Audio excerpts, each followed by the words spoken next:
The rain clouds shower the joy and with pride stands here. The touch of God's hand on earth.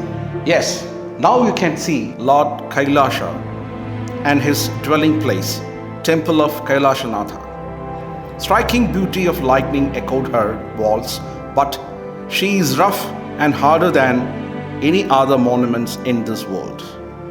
As she was carved out of rocks, nearly 2 million cubic feet of rock. Our generation thought we are modern with all technologies in our hand. But what about the monument in front of you? Whether the modern man with all his technology can carve out beauty from rock that stands gigantic. Maybe we need to think it again, and it's a story for some other day. Now let's go through the story of this land and the kings of this land.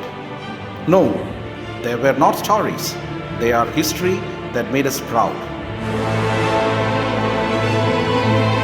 The time of uncertainty in North India rises since Gupta Empire had lost their pride. The 5th century AD gave rise to white Hunans in Kashmir, Punjab and northwestern India. Hunans believed to be the Central Asian nomadic tribe who made great impact in India during this period. But it's a part of another discussion, so coming to our focus point. The Pushyabhutis, the feudatories of Gupta made into prominence after fall of Gupta Empire. Laid down stone in Thanesar, and it was center of their rule. Yes, capital of Pushyabhutis was Thanesar. You might know Thanesar if I pointed its another name, Old Kurukshetra city. Sounds good, right? Located in Haryana, word Thanesar came from the Sanskrit word meaning place of God. Pushyabhuti dynasty flourished throughout North India, and its 4th king, Prabhakaravardhana, laid actual foundation. He was efficient general with many military victories, but his power rose due to the marital alliance with Maukaris of Kanuj, their neighbors to the east, by marrying his daughter to Maukari ruler Grahavarman. Pace that was in heir moves away with the death of Prabhakaravardhana. Then his elder son Rajyavardhana came to the throne, but fate had no mercy on him.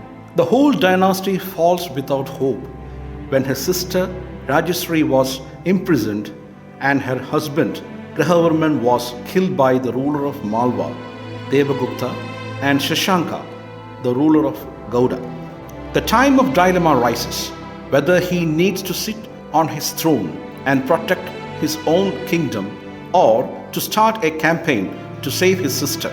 As the blood is thicker than water, he didn't think twice, asked his force to be ready for the great campaign against the rulers of Malwa and Gauda. It was not a campaign to conquer any land, but campaign for love to save his sister.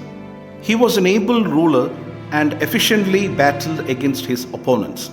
He successfully defeated Malwa army and killed Devagupta. But fate had a cruel face. Even though Rajyavardhana reached so close to his sister, he was killed by Shashanka. Seeing unfortunate death of her brother and husband, Rajyasri lost all her hope. She had no other means to save herself. Rather, she never wished, as she had seen brutal murder of her beloved ones. Sati was the only way in front of her. She knew no one there now. As her younger brother was just 16 years old, he was not even past his teenage to wage war against mighty rulers on the other side. From unexpected, here rise the real hero, the 16-year-old Harsha, rather Harshavardhana, took the throne. No time to enjoy the seat of power and no time to think any further. Started his campaign towards Kannauj.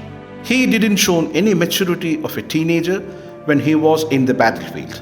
He had shown character and real attitude of an emperor. Magic of his hand speed made Kannauj to fall before him, eventually defeated Shashanka and saved his sister in the verge of committing sati. It was the rise, The rise of a king to an emperor, the rise of Harshavardhana begins here.